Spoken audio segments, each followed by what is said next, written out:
no one can still answer the question. How did Jesus performing miracles and resurrecting himself from the grave make him be the Messiah? If we're going by the Old Testament standard of what the Messiah would do, then how does the Jesus story validate him? The Tanakh tells us that the only way for a person to be considered a Messiah is to bring the Jewish captives back from exile. And he would drive out the oppressive nations in war, and Israel would rule over the other nations.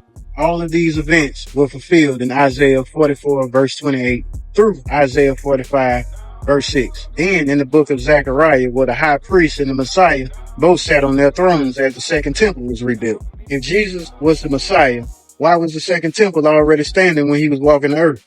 Because that's what the prophecies of the Old Testament were talking about. If Jesus would have created an army, brought the exiles back, and defeated the Romans, no one would question him being the Messiah. But what happened is by the time that the New Testament was written, Jesus was used to promote a different kind of Hellenistic religion. This is where a demigod has to spill his blood in a human sacrifice to save humans from eternal damnation. The only problem with that is that none of those ideas are Jewish in origin. It comes specifically from the Greco-Roman world. According to the qualities of Yahweh in the Old Testament, Yahweh would not have to send a person as a sacrifice to himself to forgive humans. All anyone had to do was repent and change their ways.